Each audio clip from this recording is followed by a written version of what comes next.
I'll call to order the meeting of the Complaint Committee for the Sunshine Ordinance Task Force. My name is Rodman Martin. I'm the chair of this committee. I have members Kanata and member Kate here as well. Just as a general reminder, if you could turn off the ringers on your cell phones. I know many of you guys out there have been here after a long day anyway, so we try to get through these efficiently and timely as we can. I think there's 4 matters that are on. We can discuss that in item number 1. Okay, so anyway. Item number 1, call to order, roll call, and agenda changes. Matthew Kate? Oh, present. Matthew Kate present. Frank Kanata? Present. Frank Kanata present. Chair Martin? Present. Chair Martin present. We have a quorum. Agenda changes. I received word from Ms. Sophia Deonda yesterday that she would like to withdraw her complaint. I notified the respondent, the Human Services Agency, and told them that they did not have to appear today. Okay, so complaint withdrawn. That would be item number 4, file number 19068. Okay, thank you. Okay. Item number 2. Item number 2, please. Item number 2, public comment. Members of the public may address the committee on matters that are within the committee's jurisdiction, but not on today's agenda. Any public comment? See no public comment. Public comment is closed. Item number 3. Item number 3. Item number 3, approval of the July 23rd, 2019 Complaint Committee meeting minutes. Are there any changes? I don't see any. Okay, let's take a vote. Take the vote. Sure, move to approve. Oh, yeah, second.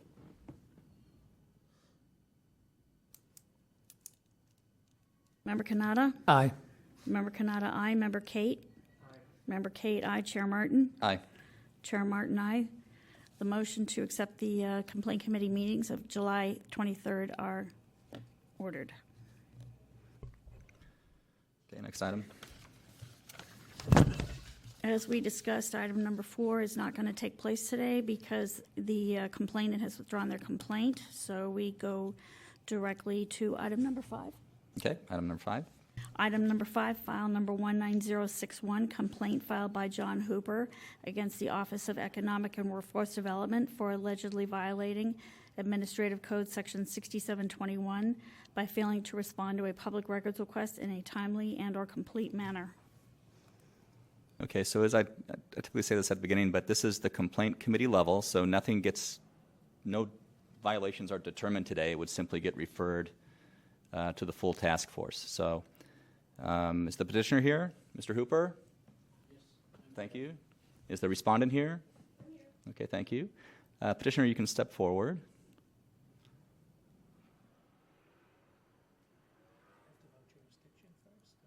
I don't think so. You don't have to vote jurisdiction first. Mr. Chairman. Sorry, one second, moment, Mr. Hooper. Matthew, we don't determine jurisdiction. Yeah, right. Okay. That's okay. All right. That's right. Yeah, sorry about that. 5 minutes. Yeah, 5 minutes. May I go ahead, Mr. Chairman? Yes, you may. Mr. Chairman and members of the committee, my name is John Hooper. I'm a resident of the Haight, where a city-funded effort to launch a green benefit district was attempted and then suspended last year for lack of public support. And today, rather than wading through a lot of written materials which have previously been submitted for the record, I'd like to spend a few minutes just providing a brief explanation to the committee members about why this issue has struck such a nerve for many San Franciscans, and why your task force and your committee plays a central role in this important policy debate, which is just beginning to unfold before us. And with your approval, and in the interest of time, I'd like to combine my 2 complaints and just make one statement, because the points I want to make are virtually identical, if that's all right with you. That's entirely up to you. And if it's okay with the respondents, because I know sometimes there's different entities involved. So right. you can go ahead and you can do the rest of your time, and then if they are okay with Okay. that, we can do that. And I assume that I may use a little more time combining the two. I'll do my best to stay within Okay, the thank minutes. you. I may need to ask your indulgence. That's okay. Green benefit districts are a complex and confusing issue, and you've heard concerns about them from several others, and I know the task force itself has made a big effort to understand what's going on. So, by way of a little background, in my neighborhood, the Haight-Ashbury, neighbors started receiving announcements promoting green benefit districts by elaborate postcards about a little over a year ago. Most neighbors had never heard of the idea. A sophisticated website for our neighborhood was launched, and neighbors were asked to answer a lengthy survey. All these materials emerged from a previously unknown entity called the Greater Buena Vista Green Benefit Organizing Committee. The handful of people involved had no support from any established neighborhood group. The whole concept literally appeared out of the blue. This sudden arrival on the scene did not seem like the workings of an informal group of neighbors getting together to toss around a few new ideas. And as we subsequently learned from an initial Public Records Act request, that GBD committee turns out to be nothing more than the public face of a city-staffed and funded effort to convince neighbors to tax themselves. The rollout in the Haight was exactly the launch pattern that had already occurred in the Inner Sunset and was about to occur in the Mission Dolores neighborhood. Public meetings were staffed by city employees and run by a nonprofit variously called Build Public or Place Lab, which has since then merged with Parks Alliance to make following the whole sequence a little more complicated.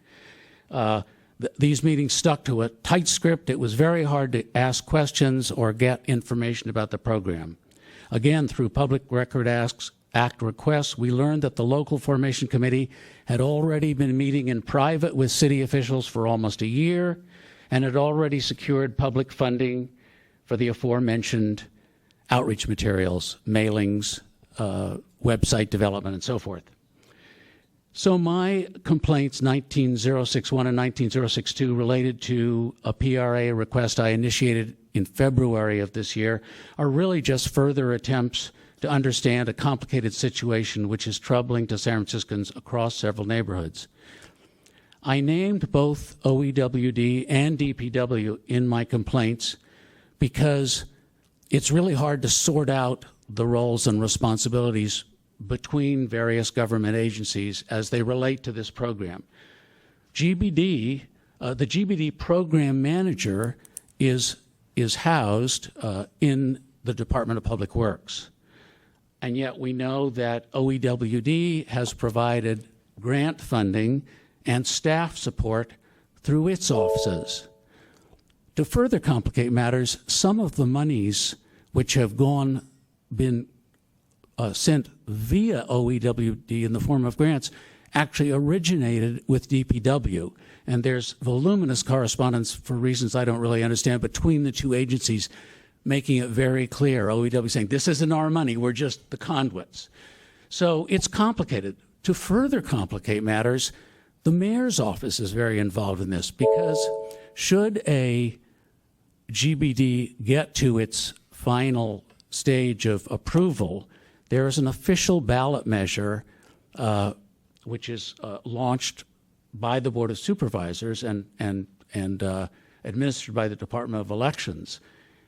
In that ballot measure, the mayor... Okay, sorry, Mr.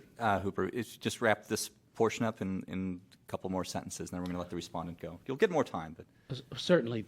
Why don't I just stop there, Okay. and I can pick up. Okay.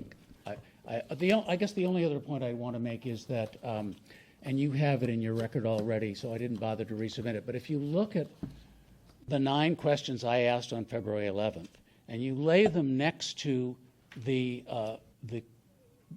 products, the deliverables, which the city expected to receive as a result of various contracts, the two are very similar. So what I'm asking for, I know to be in existence, and in fact I've asked for things which I've been told I can't have, but they haven't told me that they're not in existence. So that's I wanted to make that point, and I appreciate your time. Okay, thank you very much. Is there any witnesses or other people in support of the petitioner? Seeing none. We'll do the respondent for this first complaint first. I'll give you 5 minutes if that's okay. Okay. And you're Ms. Thompson, correct? Yes. With OEW. We're getting to know Okay. each other quite well, aren't we? Oh, Thank you. okay, so you have 5 minutes. Thank you. Commissioners, for the record, Mary Ann Mizuko Thompson with the Office of Economic and Workforce Development. I believe that Mr. Hooper's complaint is that I did not provide him with documents in a timely manner. I believe his opening statement doesn't quite make that argument.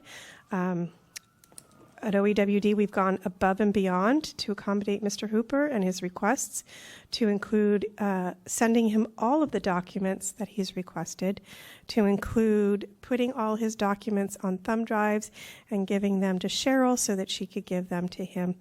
And then I, kind of tying in a little bit to last week's hearing when we had some questions about Mr. Sullivan and the contract, I went back to our contracts management team and asked to see the invoices for Build/Place Lab, which is no longer in existence. And Jennifer, our contracts manager, said, "That's interesting, you should ask. That was one of the most difficult contracts we've ever had because they consistently kept submitting their deliverables in their invoices." So on Monday, August 12th, in this very large packet, I PDF'd everything and I sent a copy to Mr. Sullivan and Mr. Hooper, again, kind of going up above and beyond what has been asked, but I felt that there were documents in the invoices that were substantive, and I felt in the spirit of transparency they should have those documents. So I guess I thought I was here because I didn't provide documents and I didn't provide them in a timely manner, but I think what Mr. Hooper is trying to get at is something completely different. Is that all? Okay, thank you. Okay. Is there anyone in support of the respondent, witness or otherwise? Seeing none? For this one, do we go to rebuttals or no? No, we can, this is where we ask questions, right? Okay. So Yeah, we have don't do rebuttals. Yeah, I have a question for Mr.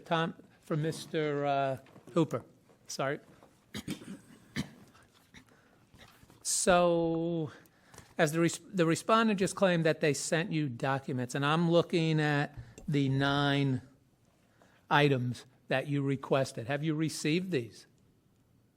Mr. Chairman, I've received, I would hesitate to give you an exact number, but, and I want to say at the outset, I very much appreciate the work that Ms. Thompson and Mr. Steinberg have done. Between the two agencies, I probably have received 600 documents, but that's not the point. You can, deluge someone with paper, but it isn't necessarily responsive. That's what I'm concerned about. Is I've gotten lots of stuff. It's not the stuff I want. Okay, but the stuff you wanted, and correct me if I'm wrong, are these 9 bullet points? Yes, and So have you gotten any of these? None of them? Where does it stand? well, probably the easiest way is to look at the list of deliverables that the city requires of the contract recipient, and those would be most of the items which I have not received. So, for example, we don't know any. Here's one of the things, just to give you one example. In both the Buena Vista situation, the hate situation, and in the Mission Dolores situation, a website developer and manager was hired, and information was put up on the website and then would often be changed. For example, in the middle of surveys, the language of surveys was changed, and then that simply disappeared from the website. We're trying to get at a given point in time, what were people being asked? Because we're told, and uniformly in the 3 neighborhoods that I'm concerned about, we're uniformly told that there's broad public support, and we know that based on these surveys.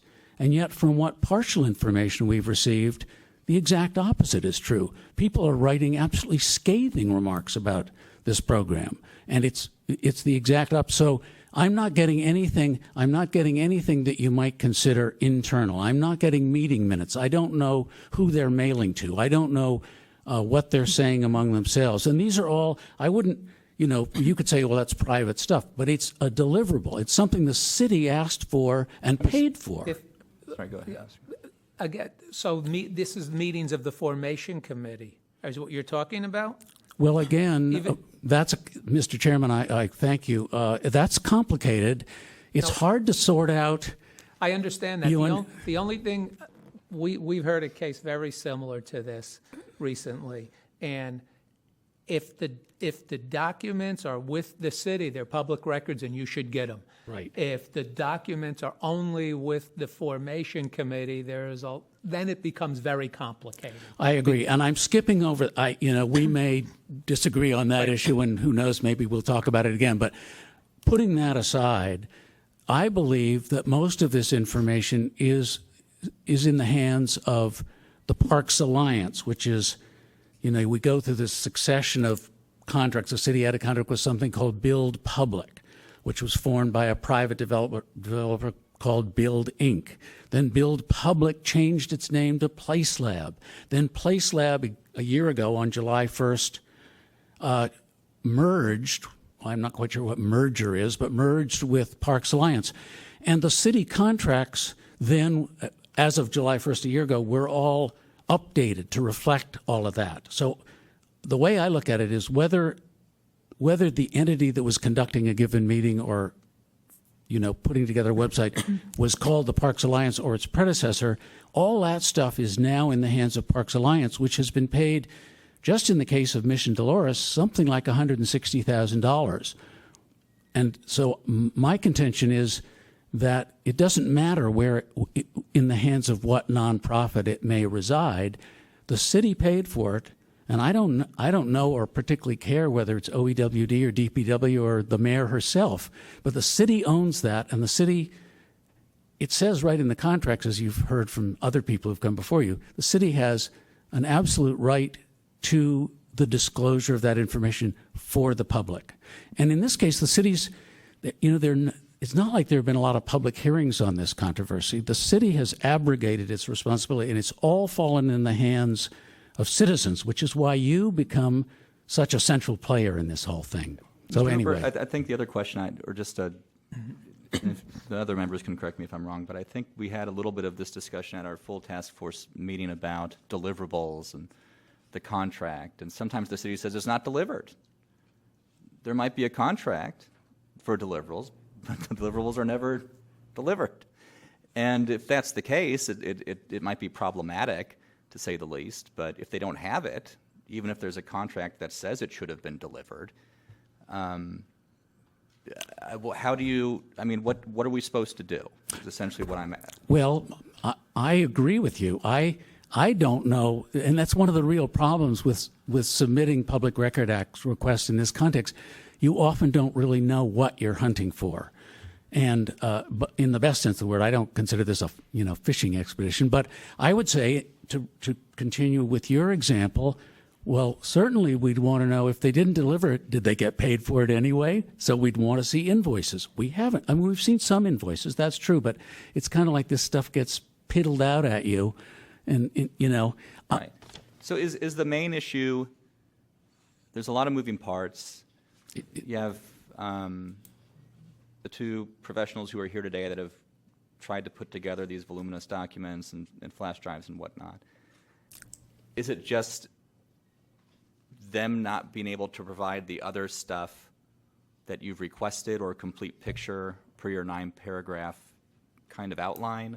You think there's still stuff missing? I know that's central to why you're here today. I do, and I think I do think that there is still stuff missing. At least I have a strong hunch there is, because I believe that Parks Alliance is continuing to submit invoices and get paid for stuff. So who do you think has it? I think Parks Alliance has it, and I think they're using we're a nonprofit, therefore we're exempt, excuse, and your role, if I may be so bold, is to say, we don't care if you're a nonprofit. You got paid by the city. That stuff belongs to the city. We want to see it because the public is concerned about it. That's really the Have the gist two of it. entities that are here today, have you requested everything to or from Parks Alliance? Yes, and that's, I can certainly submit the exchange if you want. I believe you were told that I was in contact with the executive director of Parks Alliance to work this out. The fact of the matter is I've never spoken to the executive director of the Parks Alliance in this context. His sidekick, whose name is Brooke Ray Rivera, sent me a short letter saying, all we have to show you is our financial statements. We're a 501c3 and go away. So I didn't get anything. So Parks Alliance has made it very clear that they're not going to do it because a member of the public requests. They're only going to do it if you say they're required to. Okay, but just to make, Parks Alliance they're claiming they're a 501c3. They're very, and they're not here, correct? That's correct. Okay. I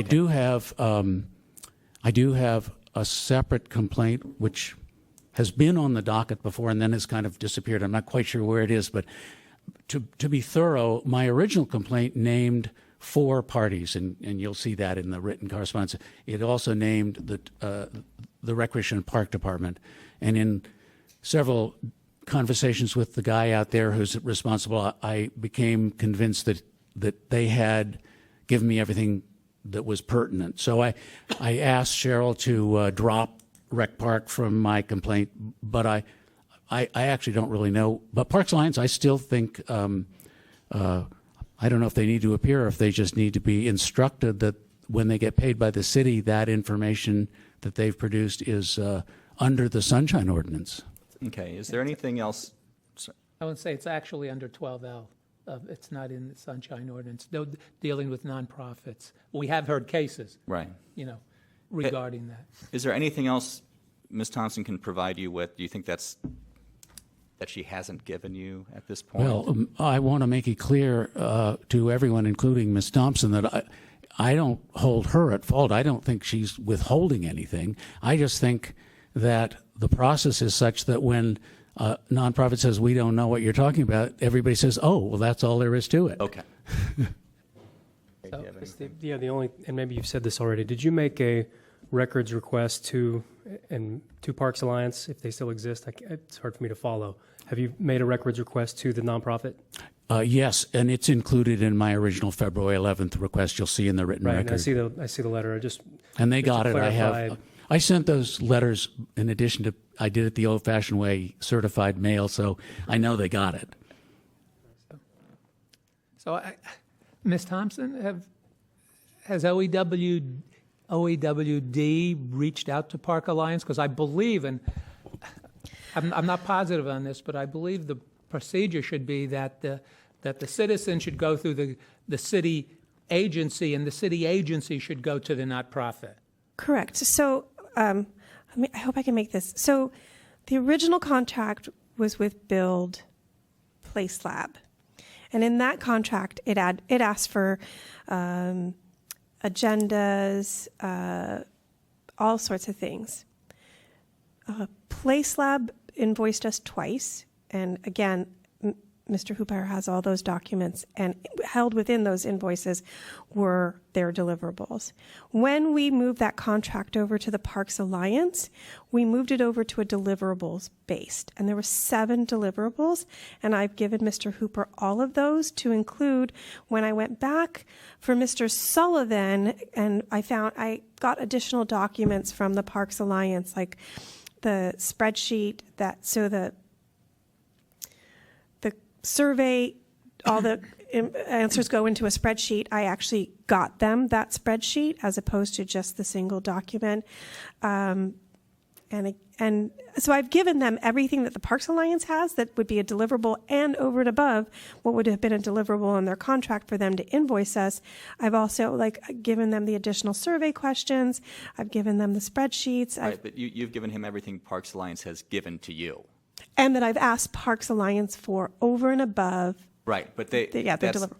Yes. It's based on this is what they're saying. This is what we have. Correct. And you're going off of that. Correct. Okay. So. Also, I do want to, just because Mr. Hooper has a propensity to lose his documents, I did print this out It's for okay. him. Okay, so I mean, I feel like I think all the information is here. Yeah. Right, I don't think we have to ask for any more information. Send it up to the full task force. Yeah, I mean, what do you think, Member Kate? I agree, and the only thing I'm thinking now is about the consolidation of the two and what we should do about that. I'm almost disinclined to do that just because there's two different entities, but I'm also, and maybe we can hear from Mr. Steinberg and Mr. Hooper to talk about the DPW aspect of this. I'm assuming it's the same thing since that's what Mr. Hooper is telling us. But in terms of just whether or not we consolidate now into the task force. I think we can decide after we hear from Mr. Hooper again and Mr. Steinberg, whether to consolidate, because I think at the heart of this is that the third party, there's questions over whether they're producing everything. And I don't think, and Mr. Hooper can correct me if I'm wrong, that Mr. Hooper thinks they're withholding anything they have, just that there's other stuff out there that they don't have. And how do I get it? Okay. Anyway, Mr. Hooper, at this point, sorry, before we're going to dispose of this So one. are we going to vote on this one separately, and then if it's combined, it will be combined at the, I think so. I think that's the way it works. It would be combined at the task force That makes level. sense. They can Okay. decide there. So we go ahead with so both I'll hearings. make a motion that we have jurisdiction, that the records are public, and that it should be sent up to the full task force. Second. Okay. Any public comment on the motion? Seeing none. Have to vote. Let's vote.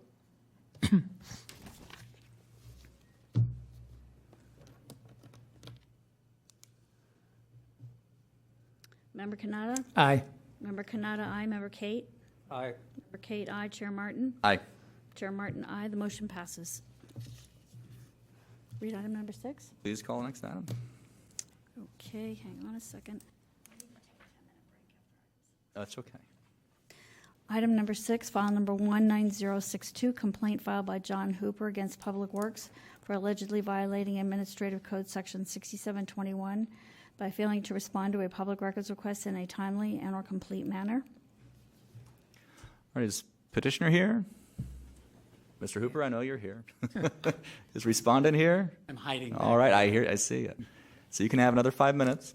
Okay. If you Mr. take the Chairman, whole thing, it's fine. I'm not going to take Okay. another 5 minutes, Mr. Chairman, members of the committee. John Hooper again for the record. And I appreciate Mr. Steinberg coming out again for this. I think the only thing I'd like to make sure that you understand, because it's so confusing for a member of the public, here we have Jonathan Goldberg is, his title, his job is Green Benefit Program Manager. And yet, if you, and I've talked to Jonathan many times, and it's very hard to get much out of him, frankly, with all due respect. To, I often get the answer that the money came through OEWD, go talk to them. Well, you know, you often go across the hall and you get told, oh, go talk to Parks Alliance. So there's, you know, there's a bit of a shell game going on. But I think one of the things that's most confusing to members of the public is, and more so recently as this program has become increasingly divisive and controversial around the city, is Jonathan Goldberg doesn't seem to know anything. It's kind of like a real estate agent saying, well, I don't really know if the roof needs to be repaired, you know, get your own. So that's really all I want to say. And again, I know Mr. Steinberg has helped me in the past, and I don't have any reason to believe that the department is holding information. I won't go into some of the very interesting information, although I think you'd be fascinated, but that we did discover through Department of Public Works PRA responses. But I think the problem isn't so much that But I think somebody, I mean, personally, I think just from a bureaucratic point of view, the guy who's called the green program manager would be the one to call his right-hand people. I mean, he works with these, they probably meet once a week. He's the one who has to say, look, and again, with my thanks to Marianne, most of what I got in the last handout and what she just handed me now, that's straight off the GBD website. Frankly, it's just propaganda. So it's not what I'm looking for. I don't care what the guy they paid for says about their survey. I want to know what the raw data says. What did people really say about this? Because I think 3.5% of the entire property ownership within the Dolores neighborhood said they supported it, and that's being hidden from us. I want to know that, and I can't find it by going to their website. Of course I can't. Anyway, this has nothing really to, I don't believe this has anything to do with, in the same manner I meant that as far as OEWD. I think where the pressure needs to be brought to bear and the Riot Act needs to be read to is with Parks Alliance. Okay. Thank you. Thank you very much. Is anyone else in support of, witness support of the petitioner? Is the heater on? Is that what? I called to get rid of No, it's getting cool now. The fan, it's cooling down. it. Is it cooling Yeah, down? yeah, I feel some Seeing cooler none, air. respondent, please step forward. Please state your name into the microphone. Hi, my name is David Steinberg. I'm custodian of records for San Francisco Public Works. Thank you. So I think you're fairly familiar with the issues that's going on. Mr. Hooper and two associates, Mark Sullivan and Daniel Tomasovich, have submitted a total of 33 records requests for documents related to green benefit districts, and we've responded fully to all of them. We turned over all of the records in our possession, and specifically in response to this complaint, his request was on February 11th. We released on February 20th 240 pages of documents and referred him to a previous request that Mr. Tomasovich submitted, where we released 2 documents, as well as to a previous request that Mr. Hooper submitted, and we provided him with about 600 pages. I know Mr. Hooper says we should get copies of the additional records from the Parks Alliance because they have a contract with the city, but as he knows, that contract isn't administered by Public Works, but OEWD. In fact, as noted in the Deputy City Attorney's memo to the task force, the complaint filed by Mr. Cooper refers to OEWD and doesn't refer to Public Works when it talks about getting the documents. Finally, the task force, as you know, earlier this month voted unanimously to find that Public Works did not violate the Sunshine Ordinance on a virtually identical complaint by Mr. Hooper's associate Mark Sullivan. And consistent with that order of determination, we would ask that the committee recommend that the task force determine that there's no violation in this case. All right, well, thank you very much. Is there anyone else in support of, witness in support of the respondent? Oh, go ahead. So for clarification, Mr. Hooper's asking for the raw data. That is the spreadsheet that I sent him from the Parks Alliance that was over and above their deliverables. So he does have the raw data. So is the spreadsheet, was it produced by the third party and given to you? Is that, I mean, I get it because a spreadsheet sounds like it's unvarnished, but someone may have gone door to door. Someone may have submitted an online and then compiled it into a spreadsheet. So there could be different levels of raw data, and like the rawest of the raw would be if I completed a survey online and then someone else compiles a spreadsheet with the answers. The survey was solely online. Yeah. And so everything from that survey dropped into the raw data, which was the document that I produced over and above the deliverables. That's correct. Do we know if someone entered in that data into the spreadsheet or if it was automatically populated It as automatically a result? populates from the SurveyMonkey. Okay. And then they export it as an Excel document. Yeah, sorry, I know this is kind of a separate. Can does or can Mr. Hooper access SurveyMonkey and get the data himself? What he would access is the spreadsheet. So if he were to access SurveyMonkey, right?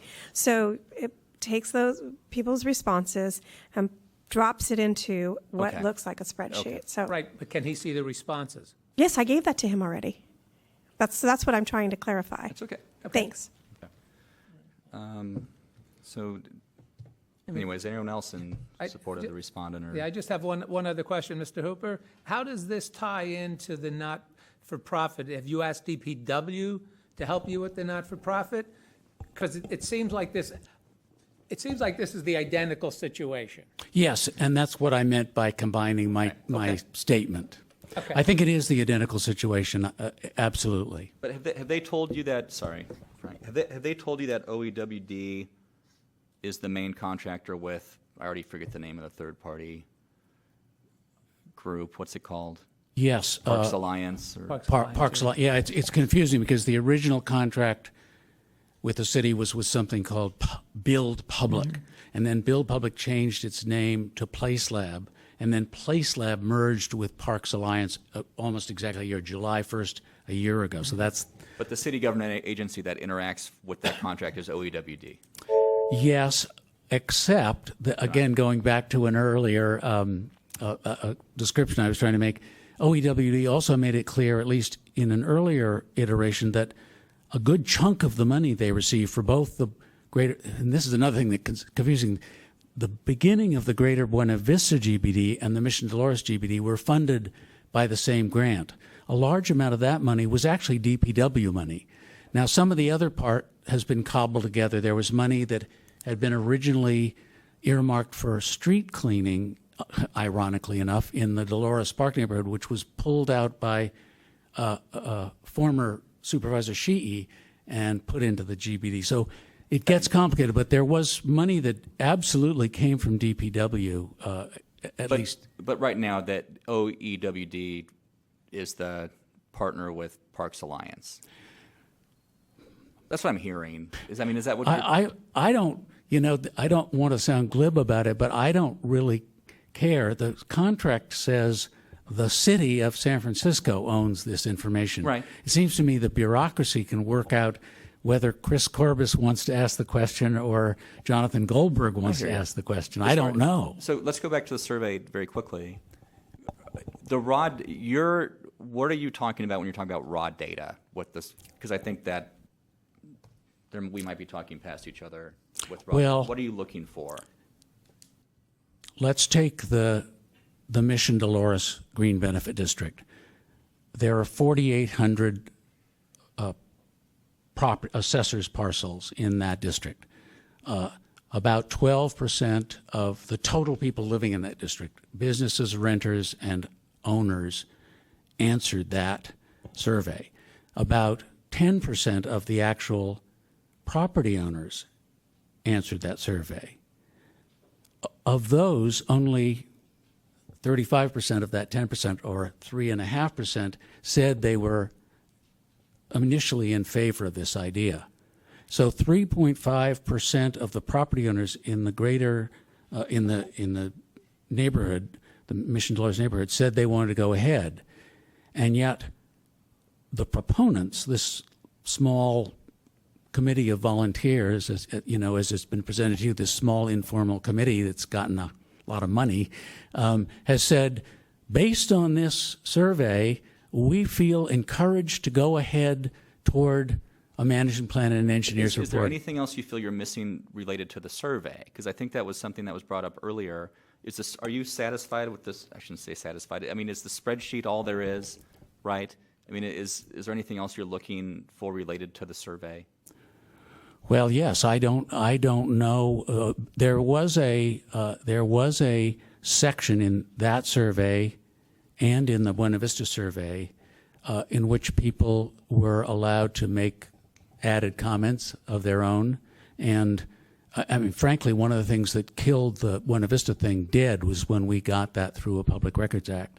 It came out that the proponents were all saying, oh, everybody, this is very popular and we're going ahead with it. And then people read. So that kind of thing I don't have for what did property owners, particularly they're the ones who vote, the other thing I don't know about the survey is in the Buena Vista survey, and I can't say for sure because the surveys, once they're done, they disappear and there's no archive thing. So you can't go back and I can't say to you, look for yourselves and see if you think this was a bias survey.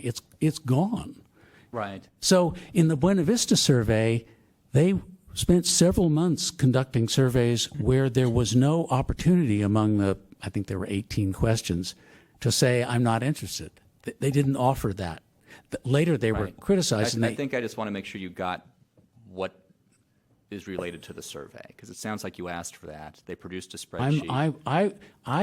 The way I thought it was easiest to ask, and so that's the way I put it in my PRA request, was the raw data, not massaged by the company that does all its pie charts and all that stuff, but what did they get at the end of it? I don't have that. I think, Well, it given sounds that like- right. It sounds like the spreadsheet might be raw data if SurveyMonkey works that way. I don't know. I've never had to do that. But Well, it just dumps it into a spreadsheet. If there was a comment section and that wasn't produced, I don't know if I would assume someone would have taken the time to put, but I don't know. But I could see how that might be the raw data of that online survey, right? But I don't know. if you well, here to take another tack at it, without bludgeoning it to death, if you look at the manner in which the survey was presented at the end of it, you would say, hey, this is a really popular program. And yet if you spend 10 minutes even looking at the data the very cursory data they provide, you say, wait a second, this isn't adding up. You've gotten the data that shows that it doesn't add up. Well, I've gotten data that shows that 10% of property owners answered, That's and fine. and Okay. 35% of them said they liked it. So they went ahead saying there was enough enthusiasm to move ahead with 3.5% Right. of people saying they liked the idea. Yeah, so, again, we can't do anything about that, right? We can't do anything about organizations putting out propaganda. The only thing we can do is try to help you get more records. That's what I'd like, and I understand the limitations of your role here, and I much appreciate the time you're taking. And that's really all I'm asking for is let's say to these guys, this is not, there is what I think a Supreme Court justice said, an apprehensive citizenry out here, and it's growing. And this is a citywide program. They want to do this all over town. They're choosing the neighborhoods, they're choosing neighborhoods that have parks in the middle because city properties vote. You're not told that, but city properties vote. In Buena Vista Park, 36.5 acres, and Corona Heights, 12 acres. The city could have overwhelmed the vote right there. That's another thing that killed the whole idea. When neighbors heard about that, they go, wait a second, this isn't a bunch of neighbors. This is the city dictating something to us. And that's what's happening in Mission Dolores right now. All right. Well, thank you, Mr. Hooper. Thanks. Thank you. Appreciate it. And, Kate, just the same thing, move it on to the... Yeah, I think the same thing, and should we recommend, so, I think- do both respondents, is it okay if we combine these up at the full task force? You guys have no problem, okay, so we can, this motion can be the same as the last one, adding that we suggest combining both items. Second. Any public comment on the motion? Hang on. Oh, sorry. Sorry, Cheryl.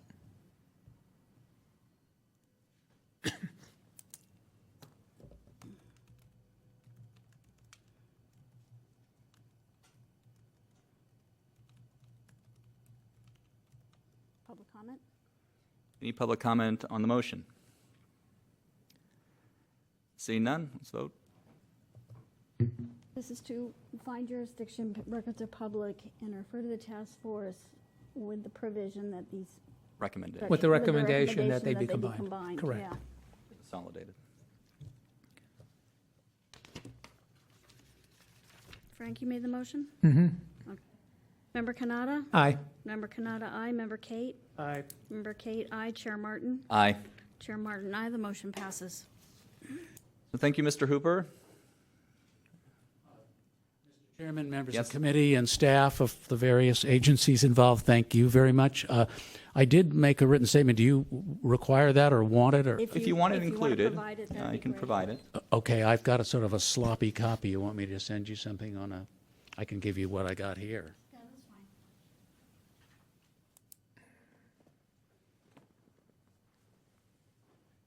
Thank you, Ms. Thompson, Mr. Sternberg. I appreciate it very much. I know Thanks. these hearings are at the end of a long day often, so thanks for making the time. I think it might be intractable, and Mr. Hooper, with the Parks Alliance, I think that's might be where the focus is. So, you're welcome. He does have a case against Parks Alliance. Okay, good. Okay, So we just haven't noticed it today because okay. That's okay. All right, thank you very much. Thank you. 10-minute break. As Anonymous called in. that's what I'm going to find out.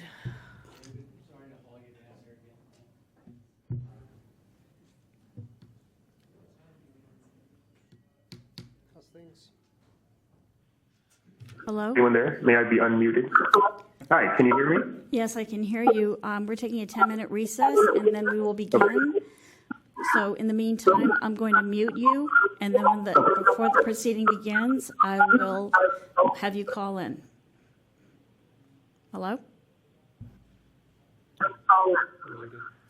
Hello. All right, you cut out a bit. You said you'll mute me, and then what's Yeah. going to happen? Well, we're taking a 10-minute recess, Okay. and then, so in the meantime, I'm going to mute you so we don't have this background noise. Just before we begin, I will put you on the phone, and we will get started. All right.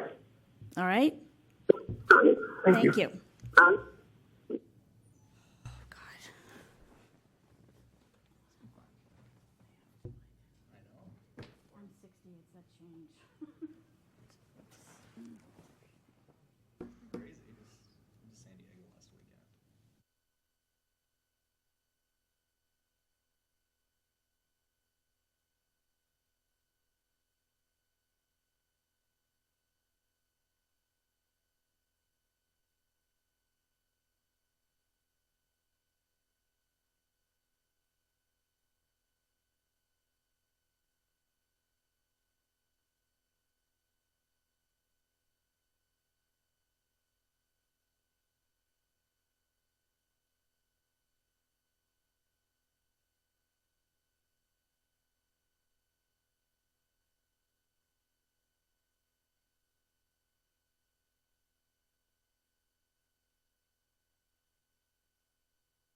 Hello? Caller? Hello, I'm here. Can you hear me? Oh, yeah, that's great. So we have ended our 10-minute break, and we'll call the next up. Is there any way to get rid of the? Thank you. Can you hear us, Anonymous? Can you Yes, hear us? I can. Thank okay, you. thank you very much. We're having a little difficulty with clarity, just as a heads up. So, you know, if we need to jump in and say, repeat something, Sorry, please. am I unclear to you? Is that what you're saying? Correct. I think we can hear you. I think it's just feedback. Okay. Or background noise. I see. I'm sorry. I'm in a conference room It's okay. already. I can't do much. I apologize. It's okay. We'll do the best we can, but if we ask you to repeat something, please don't be offended. We're just trying to make sure we hear. Completely understood. Okay. Read item 7. Yes, please read item 7. Item number 7, file number 19044, complaint filed by Anonymous against Dennis Herrera and Office of the City Attorney for allegedly violating Administrative Code Section 6721 by failing to respond to a public records request in a timely and/or complete manner. Maybe it could help that if the caller could mute their phone while we're unless they want to speak. That may. Right. No, I just mean while the petitioner is not speaking, if they could mute their phone. No, his phone. No, His phone. Yeah. We don't need to mute. Yeah, we don't need to mute Yes, our I've done phone. it. Okay, thank you very much. So the petitioner's here by phone. Is respondent here? Yes. Okay, thank you. Name for the record, please. Okay, thank you. Petitioner, the way this typically works is you have 5 minutes. Okay. Ready? You can start the Yep, clock. sounds good. Okay, 5 minutes. Go ahead. You can begin. Good evening, Chair and members of the committee. I am the anonymous complainant in 19044 versus the Office of the City Attorney. On April 20th, I filed an immediate disclosure request for the full record in their original electronic format with all headers and metadata of a few emails between Elizabeth Kubrick in the City Attorney's office and myself regarding a separate records request, which is not at issue in this complaint. Also not at issue is the immediacy of that IDR response. And you can see that request on page 349 of the record. On April 24th, the respondents provided, but only in PDF format and not the original format as requested, quite a bit of the headers and metadata, including simple things like even some of the email addresses involved of 2 of those emails. And you can see that on pages 370 and 375 of the record. I followed up with the respondent, but on May 8th, they flat out refused to provide any more information, so I filed this complaint. On May 17th, after the complaint was filed, they gave me a supplemental response, which you can take a look at on page 346. So of the 2 emails that I'd requested in full electronic format with all the headers and metadata, they actually gave me one of them, an image of a PDF image with the vast majority of it redacted. And what you're looking at here is the underlying format of what an email record looks like in a computer. So the first half of an email record has all the headers, which are names like date, sender, message ID, etc., a colon, and then the value of that email header. Then you'll see a few blank lines, and then you'll see what is normally, the content or the body of that message. That's how an email is stored in a computer. And as you can see here, they gave me about a dozen of those headers. 3 is redacted out. And they argue that there are security, confidentiality, and privilege reasons why they can't provide that. Well, that's flat out wrong for a few reasons. First, as you can see, headers have names and values. There is no reason they can't provide the names of all the other headers. That's just telling you the structure of the file. There's nothing secret in that information. And once we actually see the names of the other headers in this email record, I will argue that probably 90% or more of these, the values of those headers too, cannot be protected under security, confidentiality, or privilege rules. But since the names themselves are hidden, I can't even make that argument right now. Obviously, as I said, they gave this not just in a PDF printout, but it's an image PDF, so you can't even look at the text like you normally could. And of the 2 emails that I requested, only provided 1. We know that they have the second email, and we know this because they gave me a PDF printout of the second email during the first April 24th production, and that email is actually sent by Ms. Coolbrith. They also argue that it's a default to withhold the metadata. They have no right to do so. There's no blanket exemption for metadata. In the past, you would have these interdepartmental yellow envelopes that would go around with stamps and times and signatures. Technology doesn't take our right to know that kind of information away. The original electronic format is quite important in this case because it allows the public to analyze and search efficiently through email records in a way that PDFs, especially image PDFs, do not allow. And the metadata and header information allow investigative and journalistic questions like who knew what, when did they receive it, who actually wrote a specific email. In addition, the CPRA requires that they provide things in the original electronic format. The Administrative Code section 67.21L goes beyond that. Not only can I request it in a format that is available to the department, but I can also request it in any format that's easily generated by the department. And this is because they can easily just save as. In addition, they have delayed it continually. There have been 3 continuances of this, even this initial review. And as you know, the respondent serves as the supervisor of records. And on page 285, you can see the law gives the supervisor of records, which is the city attorney, 10 days, no extensions, no exceptions, under 67.21B to give me at least a legal opinion on what is being withheld. They have not done so. Thank you. No, you still have 20 seconds.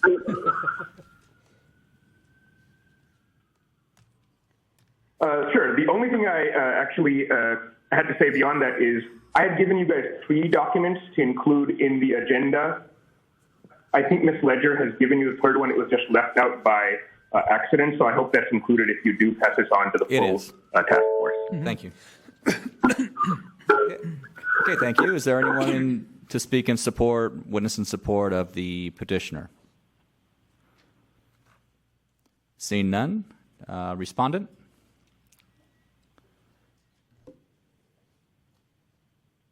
Please say your name again on the mic. Certainly. Thanks. Good evening, task force members. John Cote. I'm the communications director for the city attorney's office. Thank you very much. You have 5.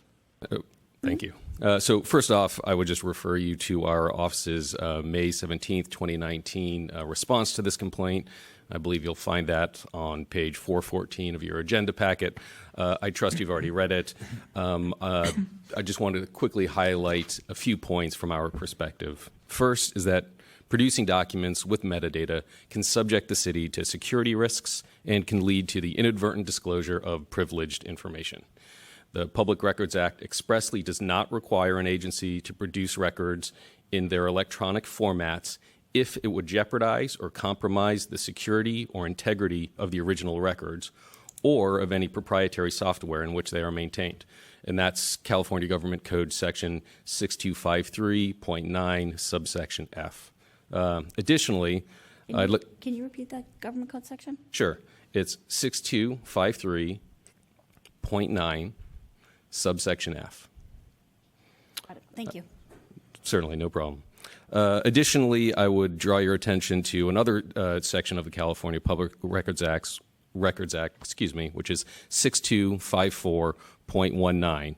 And that exempts from disclosure an information security record if, on the facts of the particular case, disclosure would reveal vulnerabilities to or otherwise increase the potential for an attack on an information technology system of a public agency. So that is our determination here, that the 6254.19 exemption applies to the metadata still being sought in this matter. We are relying on the expertise of our IT professionals who have indicated that disclosure of the native files and additional metadata poses a risk to our systems. Now, email metadata can disclose all kinds of sensitive information, such as unique identifiers for our individual computer terminals and computer servers, and security-related information. This information is highly sensitive, and our IT experts have looked at this carefully and have already released what they think is safe to release. They've concluded that disclosing any further metadata could expose a vulnerability or possibly even lead to a cyber attack. For example, it could allow a hacker to penetrate our system or spoof our emails and insert themselves into attorney-client discussions or send unauthorized emails purporting to be from city officials or staff. So our IT staff do not send unauthorized emails. So our IT staff do not disclose this information, and they're not comfortable granting an exception in this case. I'm happy to answer any questions you may have. Thank you very much. Is there anyone else in support of the respondent? Seeing none? You have any questions? One question for Anonymous, I guess. Just so I understand this, the crux of the complaint is that you want the original forms and you don't feel that the reasons for not providing the original forms are valid.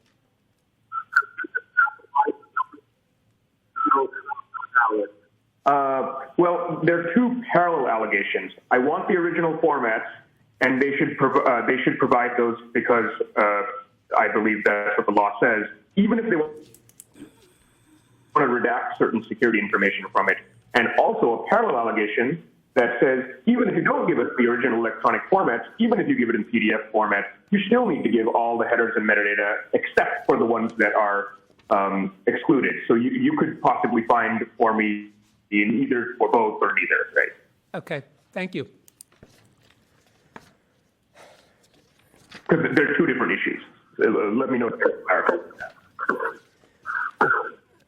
I mean, my thoughts about this is that probably, I think we probably have everything we need for the task force. I'm really fascinated by this, and I guess one question that I don't know if we need to have it now, but in terms of when the task force comes, I mean, I think it will be helpful for the task force to understand when the city attorney or, well, the city in general does and doesn't produce metadata in litigation. Same for native files as opposed to, other formats that tend to get produced in litigation. Sometimes natives are produced, sometimes they're not. And I'm asking, in the context of litigation, obviously just to kind of get at the same concerns that the city attorney's office, and I assume the office of the mayor, is saying the same thing from the next complaint. The security concerns, to what extent those are addressed in the context of litigation productions where parties are asking for metadata, which is, some metadata is fairly common. And then, again, I don't know that we need it now, but it could be helpful to hear, what fields the city attorney's office is concerned about being public. It's kind of hard, obviously, to not be able to, for us to not see with what's redacted, which fields are arguably maybe not implicating those concerns. But again, I think that's probably more of a merits kind of discussion than something we need to get too much into the weeds on today. And, I guess the same for petitioner is just some thoughts. I mean, I think what we're probably about to do is, and petitioner, if you've heard us, I mean, what we're doing today is just making sure that we've got kind of what we need to recommend this to the full task force. And I think both, the sides here have given us a lot of information that's very helpful. The more, and I suspect you probably have a lot of technical knowledge that you can bring to bear to the larger discussion, and would just make sure that you're ready to do that in the fuller discussion at the task force level. Yeah. So, the easiest way for me to help the task force with any other information I can provide is actually to receive the names of the redacted headers. Again, I don't believe they're secret, but I guess until someone makes an order, they're not going to give me that information. So. That's probably correct. I think the other thing is just to make sure I understand this correctly. Your request is for the documents in the original format, and if they need to be redacted, then redact them and explain it. Correct? Or if you put it in the PDF format because that's the only way you know how to redact them, then still don't redact things you shouldn't need to redact. Both of those are things I care about. Okay. Yeah. Well, sorry, can you repeat that last portion? I'm sorry. Certainly. I apologize. I speak a bit fast. You got the first part right. I want these in the original format, and if you need to delete certain headers from that original format and justify them, you can do that. But even if that's not something you find that is legally required, and you find that PDF production is fine, the PDF is vastly over-redacting. As I said, it's obvious the names aren't secret, and I believe once I'm shown the names, I can argue in front of the task force or in court that the values for these headers, many of them are also not secret. Okay. Was there any component of timeliness to this as well? I know you mentioned that earlier. Are you claiming a timeliness violation? I actually am claiming a timeliness violation, but under a rarely used one, under 67.21D, which says the supervisor of records must provide me an opinion in 10 days, and there's no extension for that. And they keep on delaying. They say next week. They never tell me. Okay, thank you. Right. So I also think that when we refer this up, I'd like to request that the respondent have an IT professional here. I mean, a big part of the response is the fact that IT has told them that this could be a security risk, et cetera, and maybe Mr. Cote can talk to that, but I prefer to have somebody from IT, a knowledgeable person from IT. In order to make the task force meeting as productive as possible, I mean, you're going to have to educate the task force, for me, a lot on metadata and what's the security risk and the justification, and there's going to be some back and forth, which I'm sure both of you will be prepared for. But part of that is going to be educating the task force. So just be aware. Anyway. Yeah. The only other thought I had is whether, again, and we can consider this at the next complaint, with the next complaint is whether we, again, consolidate, but we can take that up at the next. So, have a motion. Yeah, I'd move that the committee find jurisdiction, that the records at issue are public, and that the matter be referred to the full task force. With a IT person from the respondent. With the request that the city attorney's office be accompanied by an IT professional who could help the task force understand the issues. I'll second that. Any public comment on the motion? Seeing none, take the vote.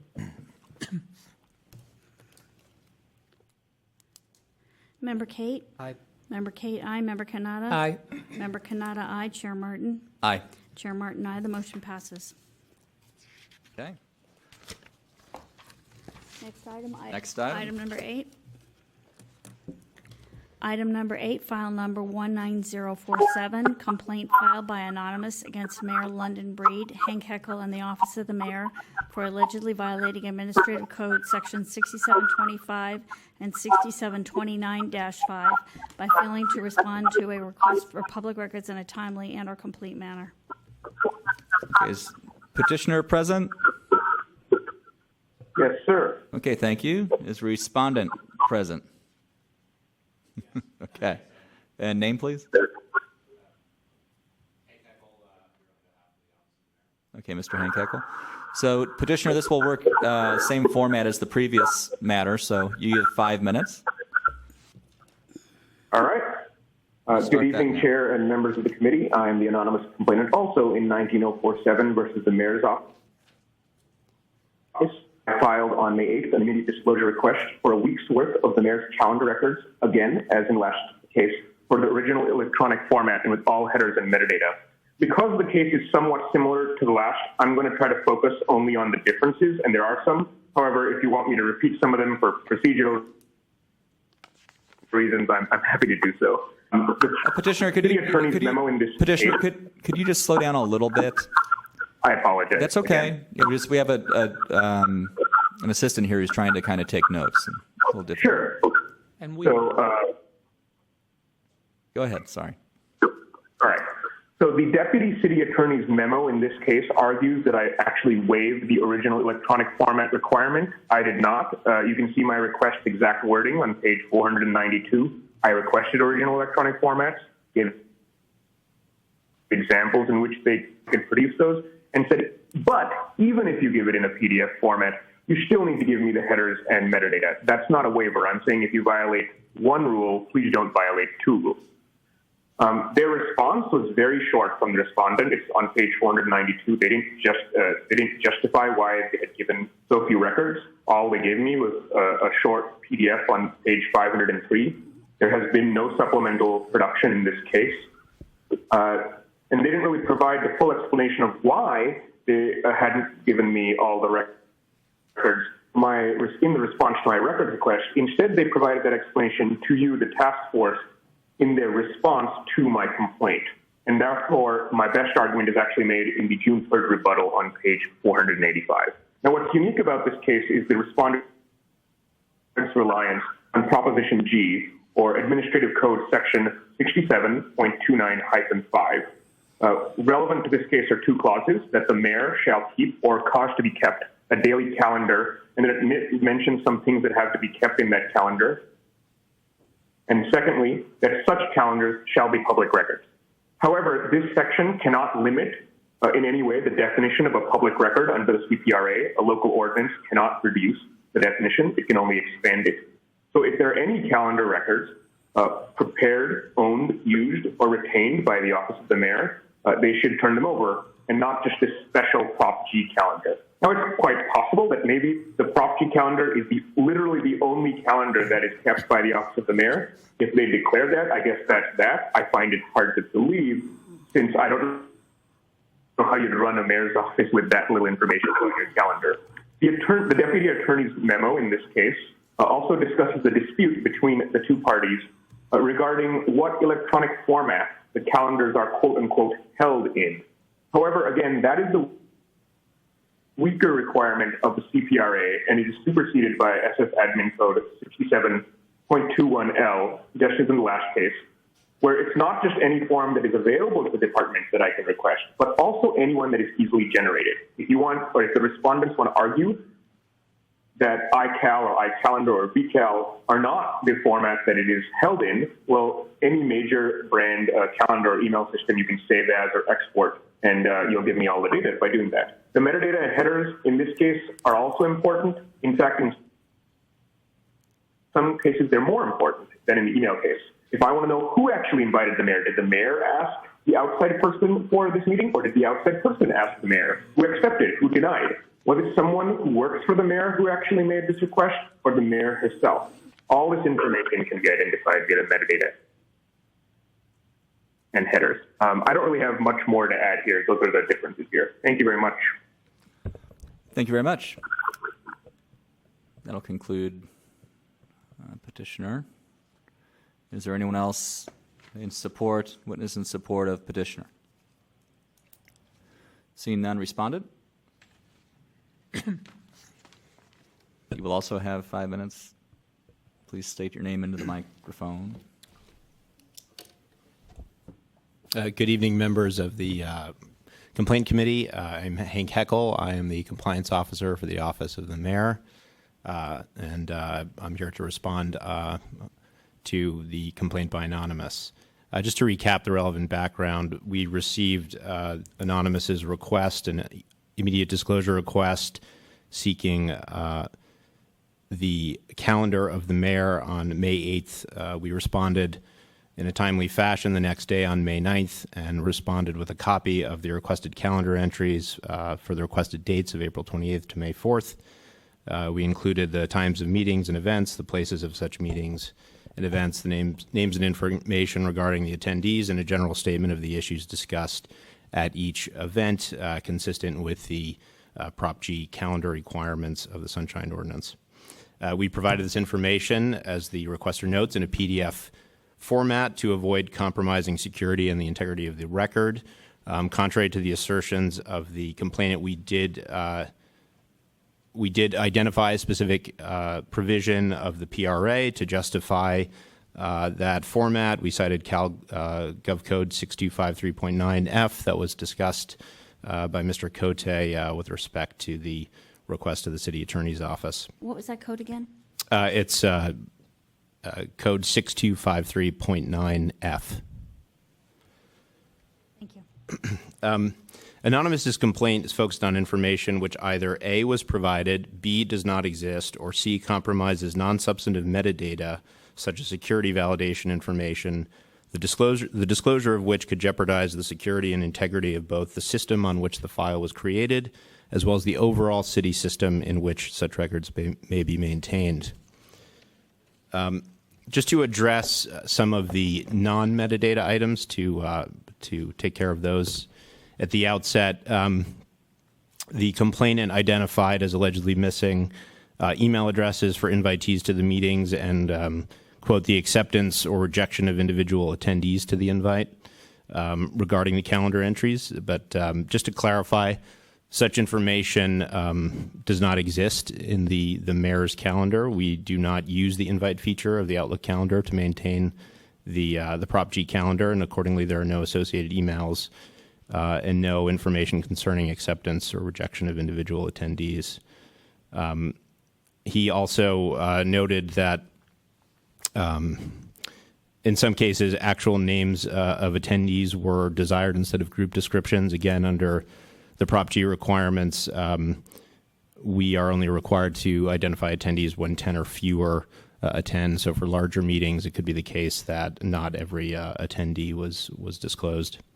And he also requested things like conference call numbers and dial-in information, which was not provided because it could jeopardize security-related confidential or privileged information, which may be exchanged over the phone and is subject to the official information privilege.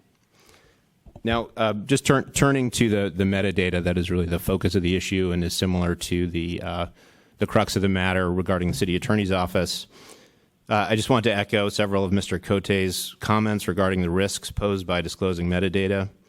As an initial matter, searching through metadata is a highly technical and specialized effort, and the Office of the Mayor relies on the advice of its IT professionals regarding such matters, and we also relied on the advice of the city attorney's office, generally regarding the disclosure requirements, if any, for such metadata. Specifically, the complainant is focused on headers, which are lines of code information associated with certain files. Access to this data could provide information regarding the system used by the city, generally to protect against phishing, hacking, and other cyber attacks.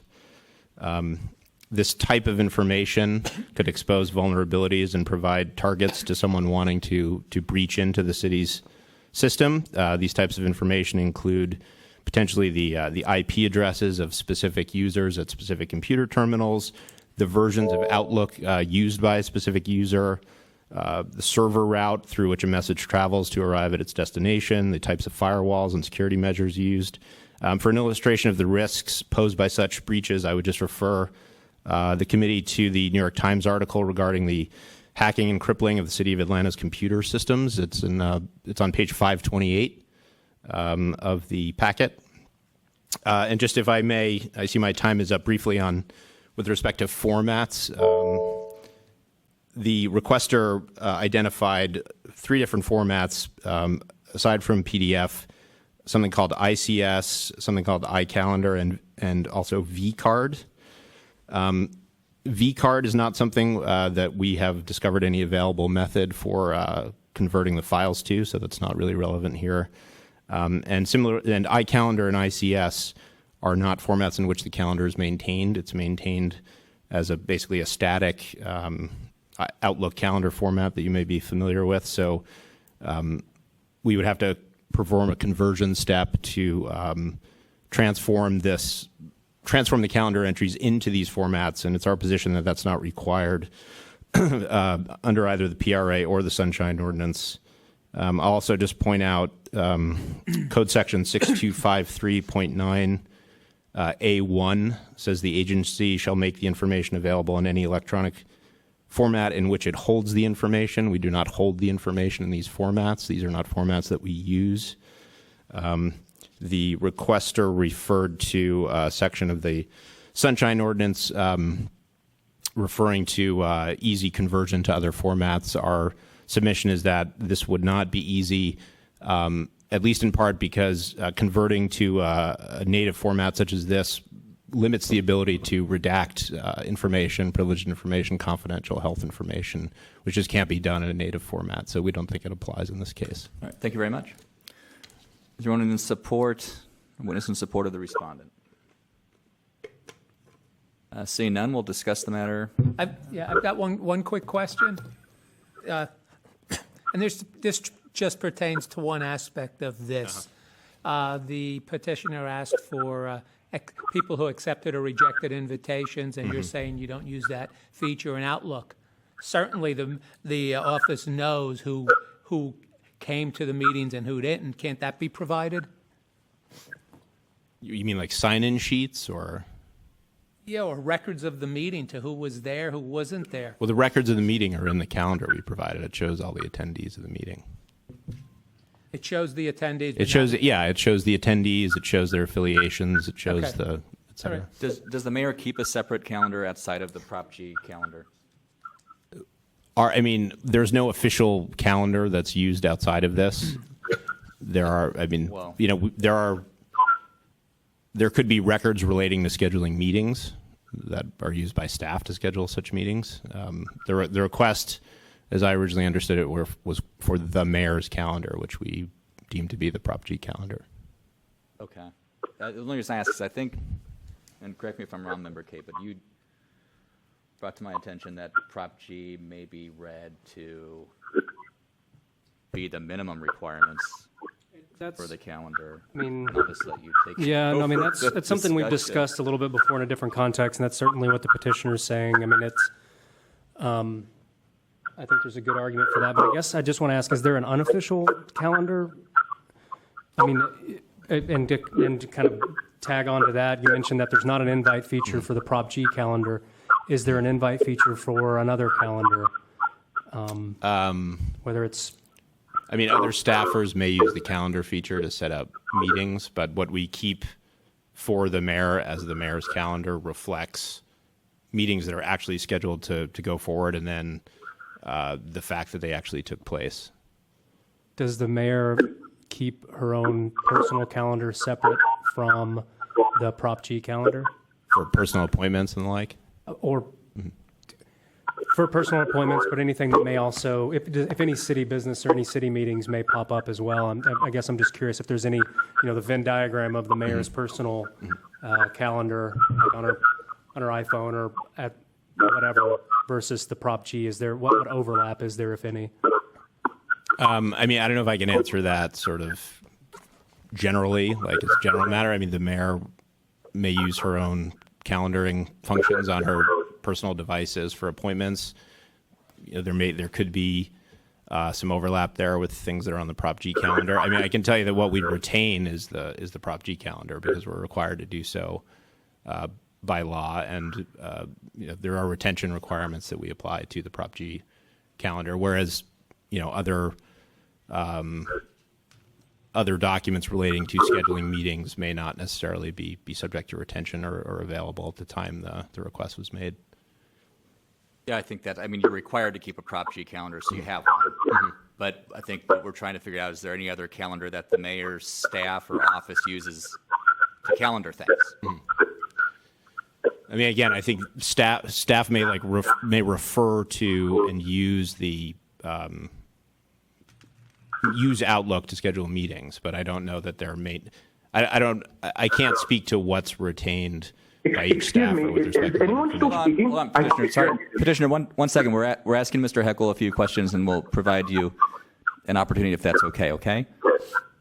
Sorry, the audio has cut out. That's okay. That's okay.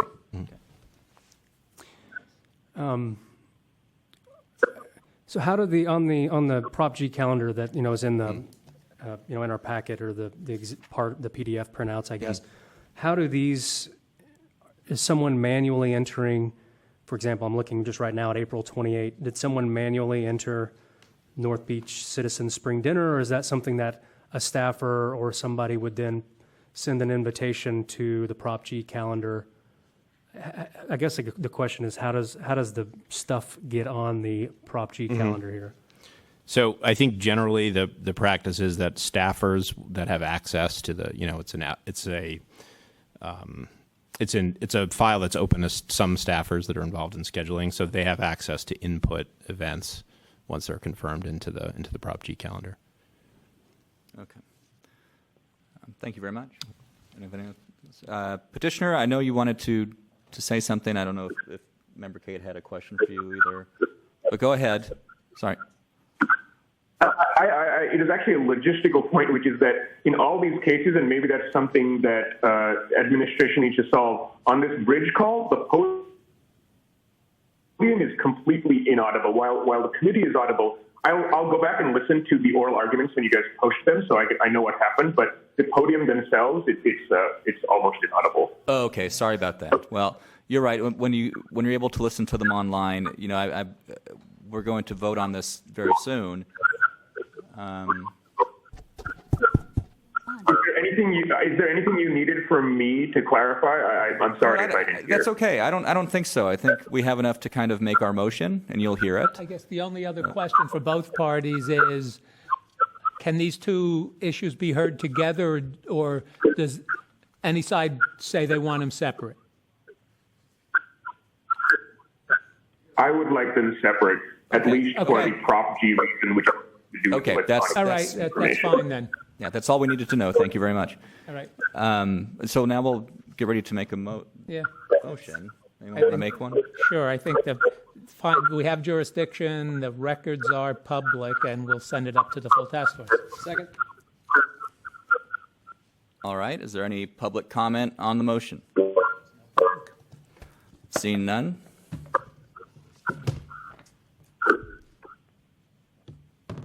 Yes, please take the vote. Member Kanata? Aye. Member Kanata, aye. Member Kate? Aye.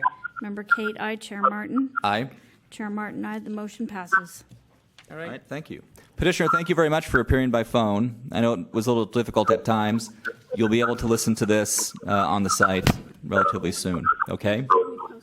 Thank you for accommodating me. You're very welcome. We post within 48 hours. Respondents, thank you for appearing. Appreciate it. It's a long day. Okay, last item. Last item, adjournment. Adjournment? What So we're time? so moved. Right. Adjourn. 7:15? Yeah. 7:15? Yeah. Okay. And I don't know if we put a start time, Cheryl, at the beginning, but it was like 5:38. 5:38? So doing that over the phone was tough. Yeah. The-